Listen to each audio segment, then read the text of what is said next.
welcome to the show. Thank you for everybody for joining us. He's not with us today, but we do have a special guest. My guest host is my son. I call him JR. This is my firstborn son. We're going to start off talking about old Donald J. Trump. Mm-hmm. And as we talked about before, you know, a lot of people, a lot more people other than white people are coming over to Trump's side and coming to Trump's defense. And a lot of the Hispanic community, a lot more African Americans, blacks. You know, I'm really starting not to like that term African American. I'm really, I just realized it. I'm really starting not to like that term because I'm not from Africa. I felt the same thing within like the last maybe 3 or 4 years or so. Yeah. I was kind of thinking the same thing. Like, I mean, I don't know how I feel about it. I'm sure I have obviously, I'm going to say obviously because, you know, a lot of black people in Africa, but I'm not an African American. Mm-hmm. I'm of African descent, but I'm also of Greek descent, and you know, you name it. You know, from what I understand, I have some Irish in my background. Mm-hmm. You know, that comes from my side of the family. You know, we got a lot of lighter skinned people in our family, a lot of freckles. Yeah, that's from the Irish part of our family. You know, and so I really don't like that term, and really I think that's a term that was, I don't know who developed it. I know the government has had a habit in the past of developing names for the different ethnic groups or races or whatever the case may be. I believe the government came up with Native American for the people who were originally here. And if you really, really, really look at it, that term in itself is like a slap in the face to them. It's like, first of all, because the name America didn't exist in them. So, and so we're making them identify as I'm a Native American. Native American. Okay. So that's kind of a slap in the face. So it's like, we need to come up with something else. Yeah. I prefer black over African American, I'll be honest. But I'm not even really black. I remember as a little kid, I used to think, my mind was really weird as a kid. I was like, I'm not black. Yeah, you got to think in a literal sense. Yeah, I'm very, that's one of my problems. Sometimes I'm way too literal. Mm-hmm. I'm way too literal. Yeah. Like, for example, if you say, hey, we got to get together soon, man, have a cup of coffee. Yeah, soon, for real. So now my mind goes, well, soon. For me, soon is like probably like within the next 7 days or so. You know? And so, in the next 7 days, and I'm literally thinking, all right, where we going to have coffee at? Was it Starbucks? Dunkin' Donuts? Yeah, let me look up some places. Yeah, so I'm literally going to, let me maybe try a coffee house or something like that. Right. But I'm just way too literal sometimes. But I'm learning to ease up on that, being literal. But when it comes to certain things, I think my being literal, it helps me to decipher things and break things down. You know what I'm saying? And get to the root of. It has its benefits. Yeah, it does have its benefits. All right, so let's check out this first clip. We're going to expose Trump for being racist, starting with his picture of him with his ex, Carol Young. Racist. All right, so he had an ex who was black. Numerous pictures with P. Diddy. I think at those times, those pictures were probably Puff Daddy and then Diddy, P. Diddy. And also these pictures with Al Sharpton and Jesse Jackson. And the one we're about to continue to see is Jesse Jackson praises Trump's commitment to minorities, underserved communities. Praises him. Keep going. Video committed to his racism in the 90s. Racist. That's Shaq. Racist. That mofo. That's Snoop racist. Dogg. They are playing the West game Side. On you lips. This is why That's 50 Cent 50. didn't want to be 25 cents. Look at this racism. This is Oprah. Oprah loves Trump like Michelle loves Bush. That's a fact. Racist. So that was a montage of pictures. You know, as he facetiously said, this is to prove Trump's racism. This is to prove how racist he was and how racist he is, how racist he's been all his life. Everything is about, especially in today's time, everything is about image. Image. Mm-hmm. The graphics. they show a black man running from white officer, pow, pow, pow, pow, pow, and getting shot. All we focus on. That's all we see. The graphics. Yeah. Okay. And so now in this case, are the graphics important? Because one time Oprah said she wanted to be like Donald Trump. Now supposedly she can't. She thinks he's disgusting. You know, I just think that he's getting a bad rap, and in the world today, people jump ship on you know, it's like I'm not supposed to be on that ship. I'm getting off. You know. Yeah. And but that right there was I believe a perfect view into how flip flop the world has become now. And none of those people that he took pictures with are speaking up now. I ain't even heard Snoop say nothing, step up and say, no, you know what, man, I remember Trump from back in the day. I don't know what he stands for now, but I did know Trump. Right. You know what I'm saying? Nobody's standing up and saying. I haven't heard anything from anyone. Jesse Jackson's not saying, well, you know, I can't deny this. He might be prejudiced today, but he did back me up in my campaign when I ran for president. Nobody's standing up speaking about this. So let's move on to this next one. Kristen, Glenn Kessler from the Washington Post had a fact check about Joe Biden from earlier this month, noting that Hunter Biden admitted in court in July that he was in fact paid substantial sums from Chinese companies. Kessler wrote, Hunter Biden reported nearly $2.4 million in income in 2017 and $2.2 million in income in 2018, most of which came from Chinese or Ukrainian interests. But this directly goes against what Joe Biden said in the debate in 2020 with Donald Trump. Take a listen. My son has not made money in terms of this thing about, what are you talking about, China. Once you None became of that vice president, is true. he made a fortune in Ukraine, in China, in Moscow, That is simply and various not other places. true. So it's from two different debates, but, I mean, Trump was right. This is CNN. Right. Did you hear what he just said? Trump was right.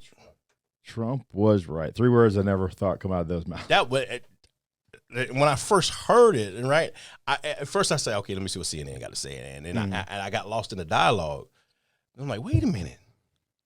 Then I had to look back. I'm trying to see if it's a voiceover, this and that. No, this is an actual. They're fact checking Trump now, but in a positive way. You heard it first on CNN. CNN. That's not fake news. Now, you know what would be funny? I wonder if Trump would say that was fake news coming from CNN. How's Trump going to play that one, you know? So let's move on to this new star, this new rising star. So many issues here.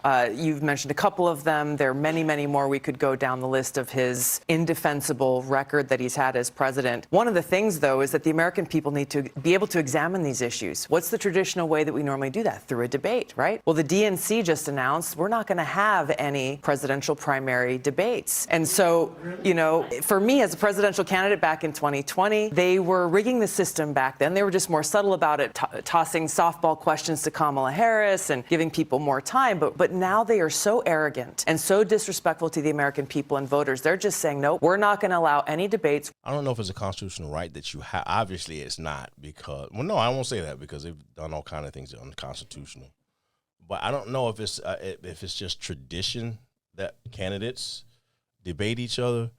But this is a tradition that gives the American people, if it's a tradition, this is a tradition that gives the American people opportunity to see what they want to choose. Get my idea of who they voting for. Right. And so when you tell me, when the Democratic Party says, listen, we're not giving you anybody to choose from. Okay. If you got some people that's running and you can go on their picture. There's just not going to be any debates. You're not going to hear them talk about any issues. You figure it out. I think that's really disrespectful. Mm-hmm. I think that's highly. That's on a whole nother level, like Tulsi Gabbard. She's the new rising star, Tulsi. I think you said it last week, Tulsi and Trump. I like that. Tulsi and Trump. I mean, I haven't heard as much from her as I've been hearing from her lately, but I got a crush. Mm-hmm. I got a crush on Tulsi. I don't mean in a sexual way. I want to make sure that's clear.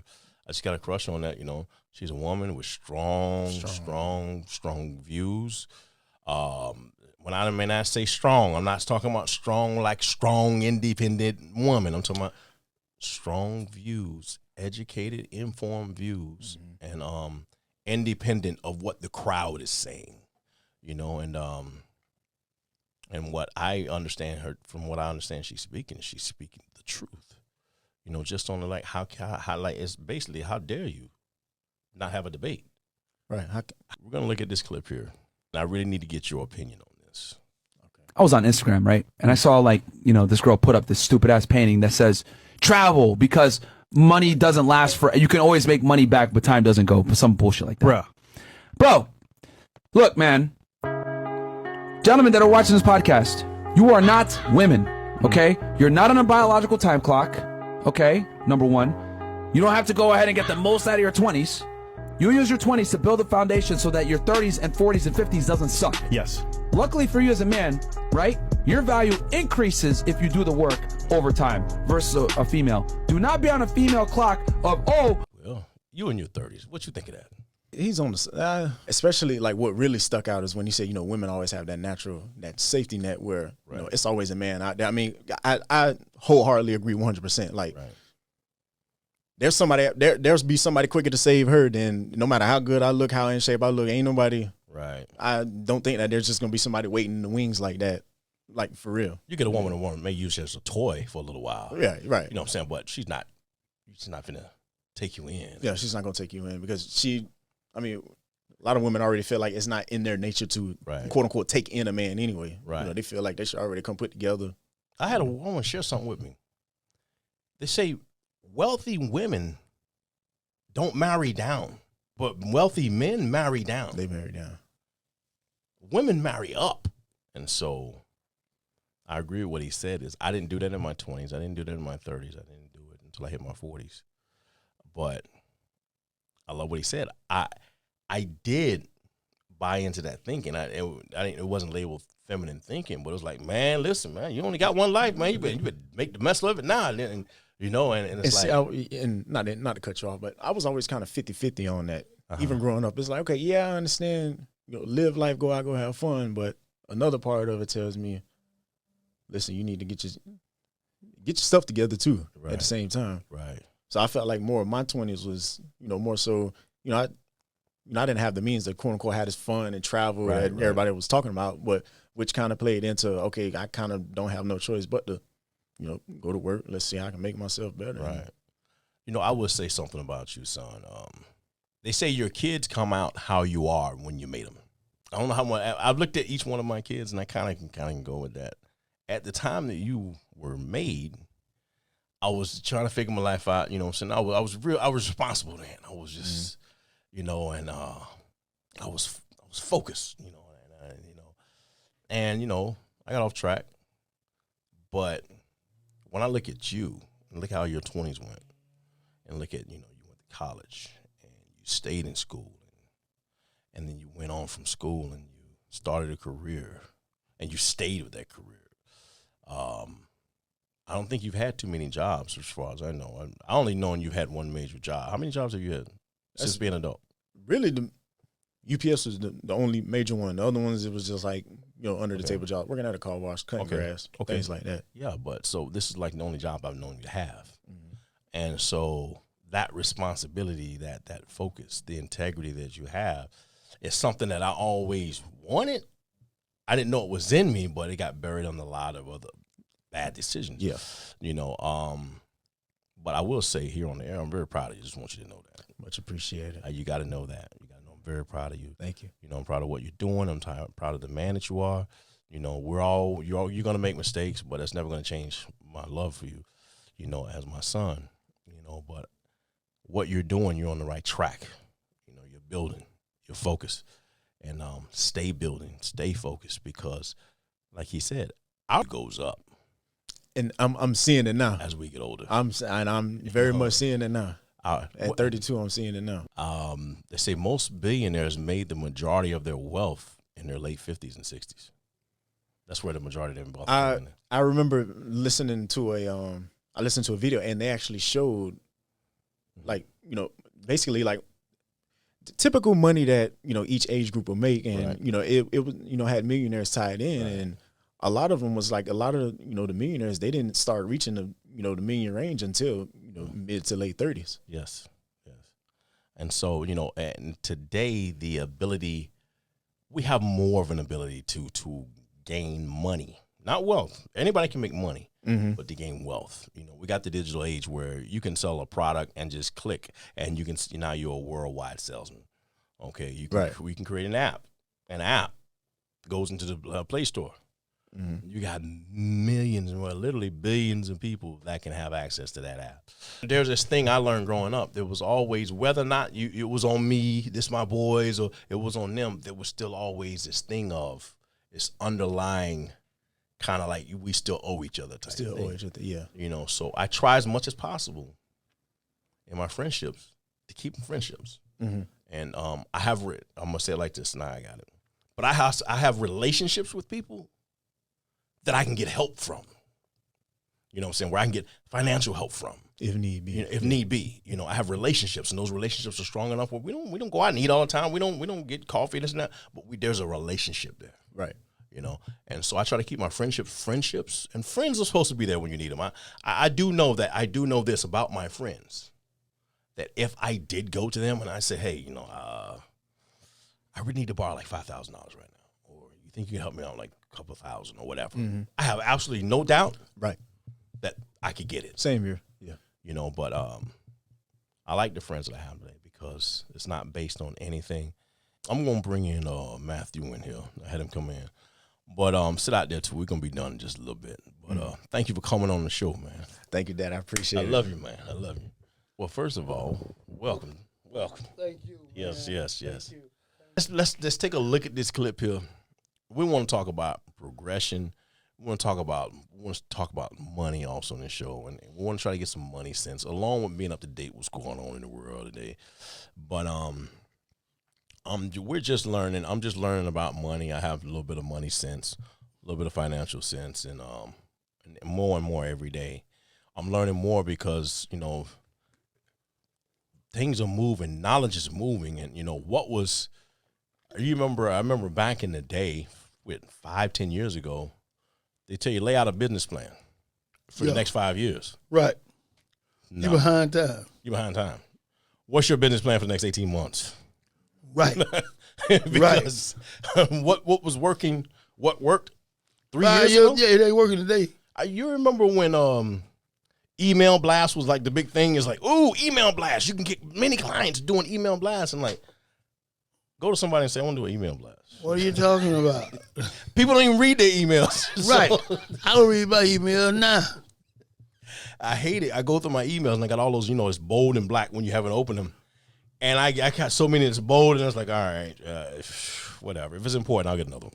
Yeah. I think I'll start fresh on a new day, and I'll start from that day and start opening them up. But it's work. So the time, things are changing so progression, fast. man. That's why I'm continuously learning about money. Like Robert Kiyosaki, he says, cash is trash. Right. We're told to save our money, pay for everything with cash. I'm like, whoa. Where your credit gonna be? Come on, they don't want you to know that. Right. So I'm like, wow. So I thought they were giving us the game by saying pay for everything with cash, but they were really holding me down. They trick you, say pay with cash. And when you pay with cash, you own it. Right. You own something that ain't got no value. That's right. They got to have some But if you equity. buy stuff with value, I don't believe in debt, but I don't believe in spending money on shit that devalues either. There you go. Okay. What kind of car you drive? A Jeep Cherokee. One of them fast ones. Nope. V6. See, But it's nice. Well, It that's looks nice. nice. Nice car. It's an $80,000 car, but I made a couple $1 million that year. Y'all hear that dude? He did not go out and buy an $80,000 car and live with his mama. All right. Speaking of cars, let's watch this clip. Come on. I go buy a Range Rover for $130,000. I drive it for 3 or 4 years, it becomes worth $60,000.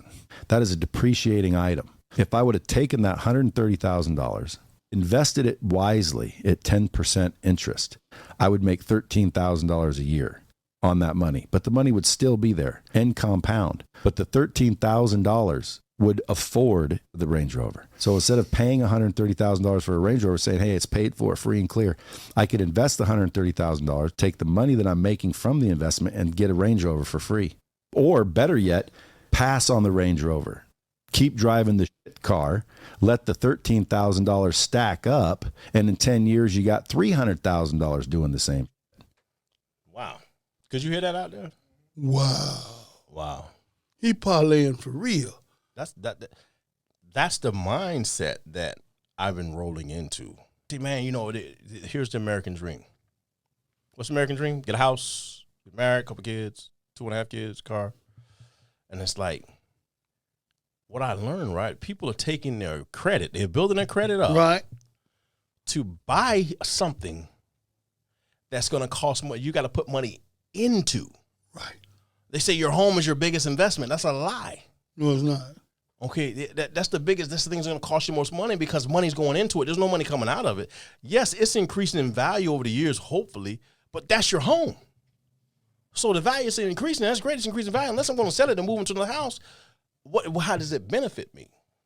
So what I discovered is a lot of people are building their credit to buy the house instead of taking the good credit that they built and buying a business and using the good credit that they built to get business credit and then build a business that can pay for a house.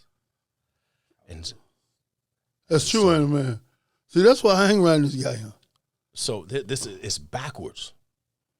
I'm not buying no car. I lease my cars. Why lease a car? It's the same thing as what I'm buying it. This is not the old days where people holding on to cars for 6, 7, 8 years. Okay? In 2 years, they done made a new model on my car. Okay, I'm not so much superficial, but hey, man, if I can get a newer car every few years and I'm just leasing it, I didn't pay for. I'm only paying. It's like streaming channels before. Remember when cable was going out and they started when Sling was coming out? I was like, you only pay for what you watch. And I never had cable. You had cable, man. Come on. I never had cable, man. You ain't never had cable. No. So you ain't never had HBO. No. Okay, all right. I ain't got cable now. Okay. I'm trying to figure out how to put an antenna on that just play the Dolphins. Okay. That's a sad existence. That's it. No, it's not. For me, it is. Because you don't like the Dolphins. What? No, You know, we're going to talk about these Dolphins for a second. You done got me on that. I didn't want to go there. We're supposed to talk about the Dolphins every week. All right, so Dolphins look pretty good now.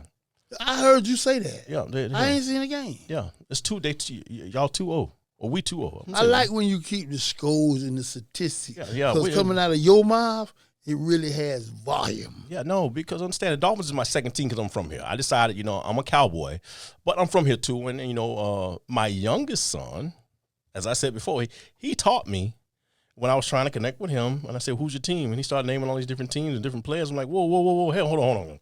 Come on, man. You can't have all these teams. Yeah, you can. And he said, well, who said I can't?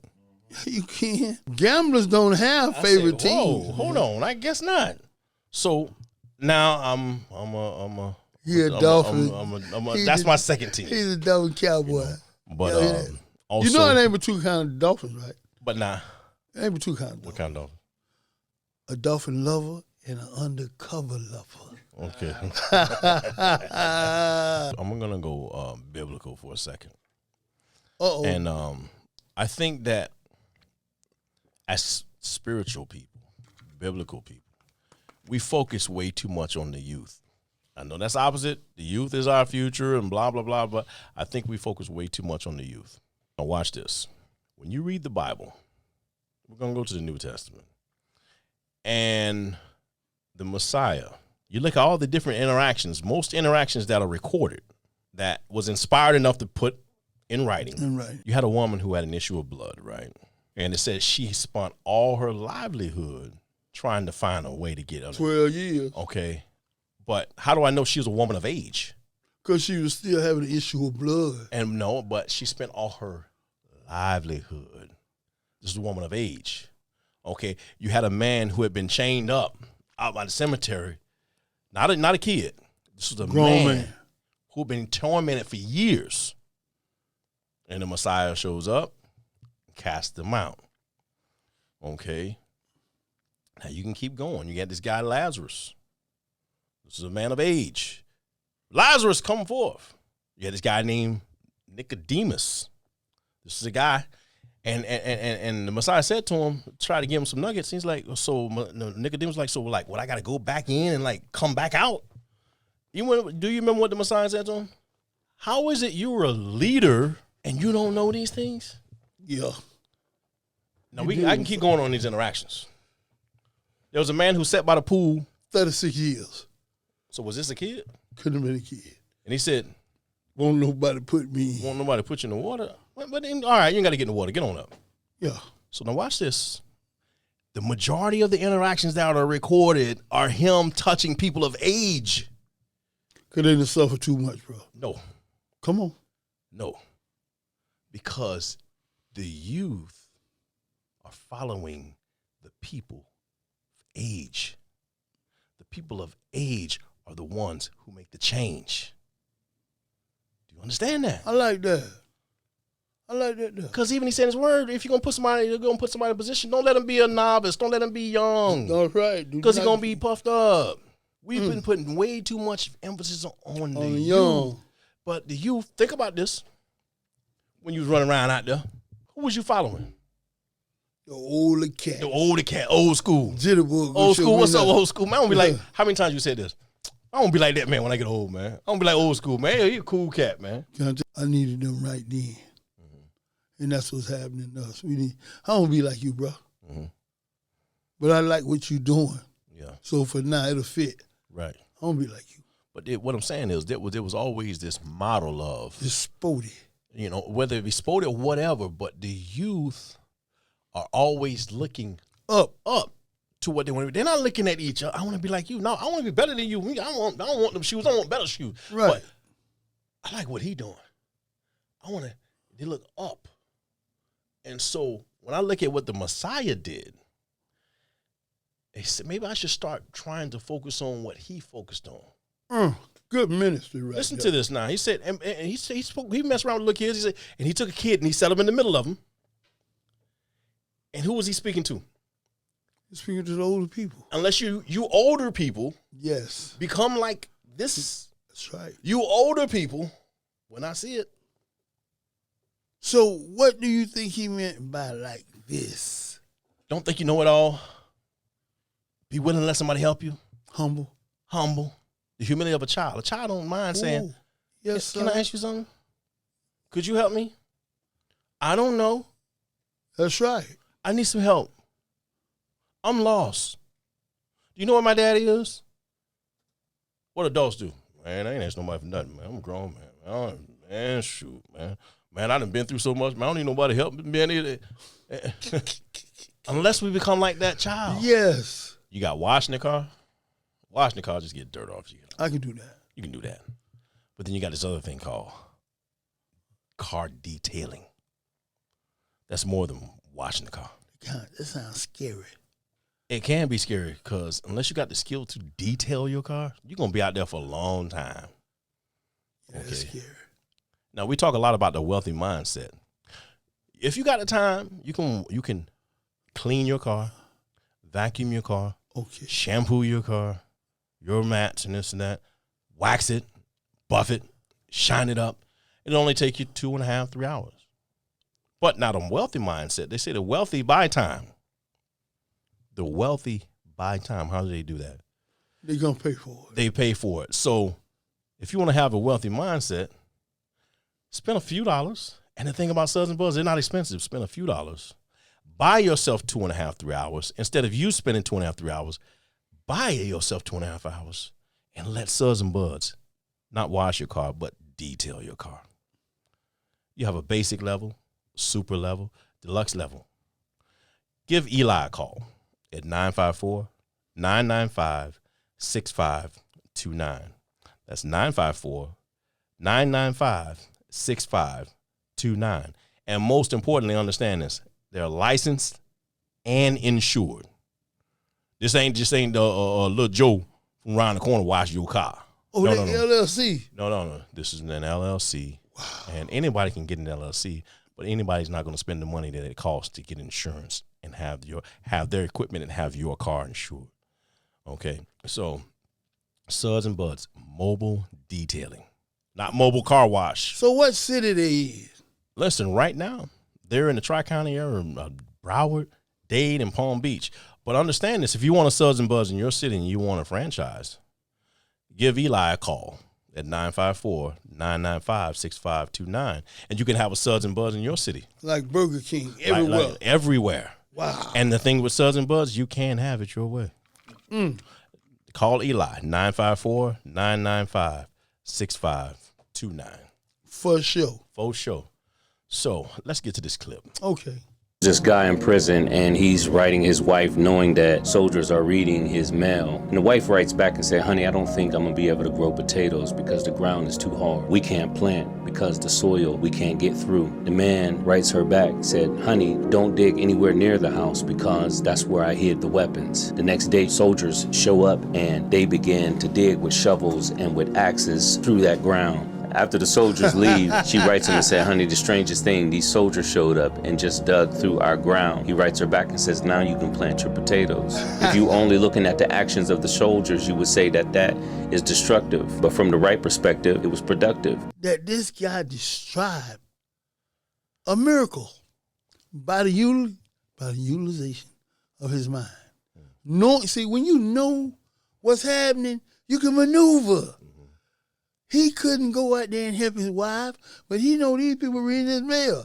So he put them in position in their ignorance to make them do what he couldn't do. What he couldn't do. So he really, hey man, I take my hat off to that cat though. If I ain't had the headphones on. I like what he said though. You know, when you are just sitting in one place and you're always looking at things from where you're sitting, the only perspective you're gonna have is the perspective that you see. Yeah.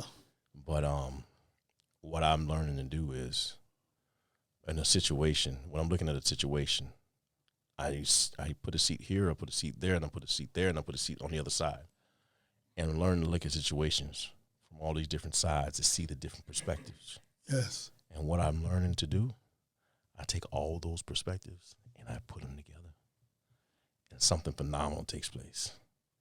And sometimes people even say, "Wow, man, you're pretty smart, man. You had to be real intelligent to do that." No, common sense. No, I was open-minded and I was willing. You know, one thing that's necessary in this world today, you have to be open-minded, willing, and honest. So there's a lot more to this thing, man. And we're encouraging people to be the best you can be and go out and succeed and be all these things. And like I heard another man say, you know, we watching all these people, but we coming in at the end of the movie. We coming in, they already on TV. We don't see the struggle. They see the duck on the water, but they don't see the feet. Yeah, they don't see the feet underneath. Everything in life, anything of value take work. Yes.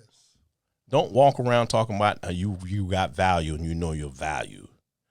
I don't know my value. I really despise that. You understand? Because first of all, you know, spiritually speaking, the value that I have was already paid by one person. Right. Okay, and that person died. That's my value. So understand this, man. Work hard on yourself than you do anything else, and you will never have to declare, "I know my value." Have you ever? This is value. Have you ever seen a commercial for Rolls Royce or Bentley? Don't need one. 22 Rolls Royce going out. Come and get yours now. No, year-ending sale. Never. I've never seen a commercial. I've never seen a commercial for Lamborghini. You know what? You just brought us up. So that's value. Boy, never seen a Bentley commercial. That's value. Yes. They don't have to declare how valuable they are. Their value is declared in what they are. What they are. I don't walk around like I'm valuable. I know my worth. What's your price, boy? I just learned something new. I don't want no Bentley. And you know what? I went back to my old mind. I know I'm rabbit holding it, but I went back to my old thinker mind. The way I used to be is like, man, I ain't never heard that, man. I know rappers, man, they got new money and they went out and bought a Rolls Royce, and so that can't be true. And I'm trying, I'll be in my head going all these nerves why he probably don't know what he's talking about, right? But being open-minded, willingness, and honest, it's like, well, wait a minute. maybe there have been some rappers who went out and bought a Rolls Royce, but I don't know the behind the scenes that they were told they had to first buy a used one. That's right. And they were able to buy one and then be able to say they were owner of a previous one and then went and bought the new one. Or leased. Or whatever the case may be. And also, we learn most of them rappers don't own that stuff. They lease that stuff. That's right. Anyway. They lease. So, anyway, listen, man. Thank you for coming on for the show. Remember this. YouTube, Facebook, Instagram. Oh, just went blank. TikTok. And soon to be. Spotify, iHeartRadio.